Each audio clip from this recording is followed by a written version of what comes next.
Bonjour et bienvenue sur 350 FPS. Aujourd'hui je vais parler du GIR, ou plutôt du Gears.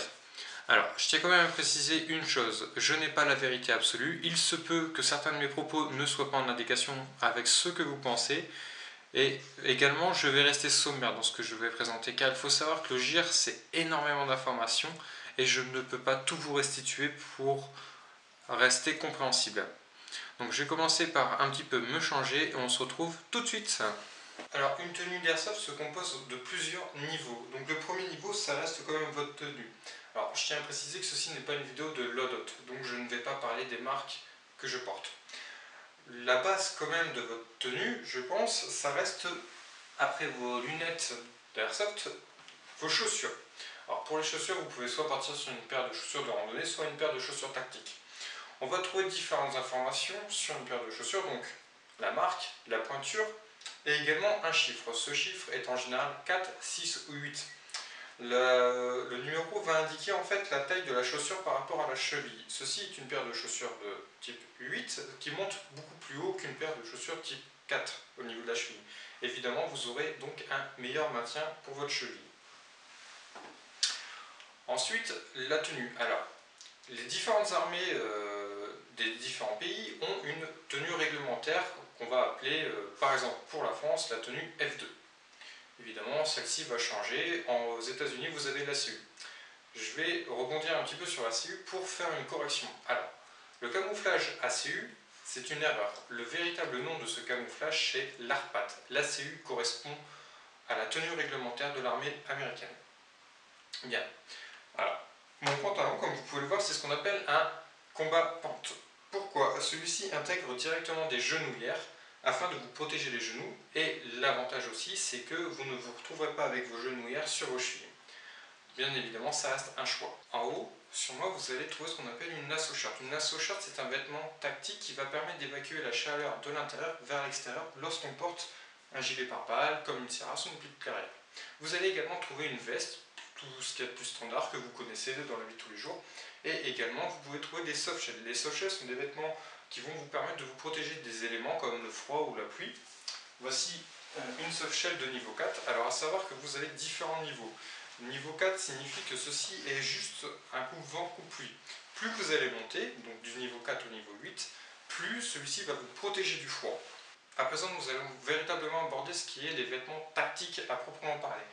La première line, ce qu'on appelle la first line, c'est ce que vous avez à votre ceinturon ou votre warbelt. Je vais donc enfiler la mienne. Donc ceci est ce qu'on appelle une warbelt. Pourquoi warbelt?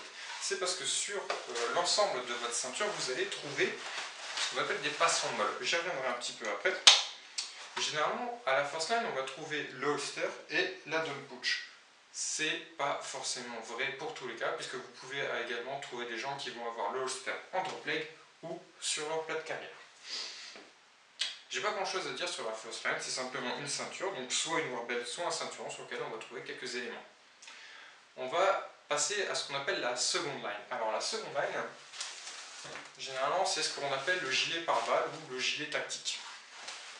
Dans mon cas, c'est une gilet de carrière que je vais enfiler pour vous présenter.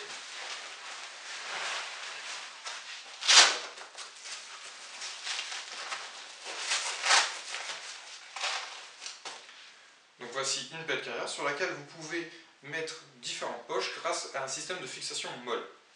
Alors, ce type de protection ne s'arrête pas à ça. Évidemment, vous pouvez trouver d'autres choses telles que les brelages, les chest rigs, les plaies de carrière ou encore les cuirasses. Il y a énormément de choses à parler sur la seconde line.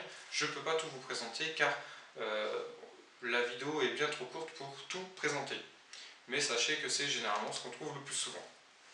Après la seconde line, vous avez ce qu'on appelle la third line. Alors la third line, c'est tout ce qui est sac à dos.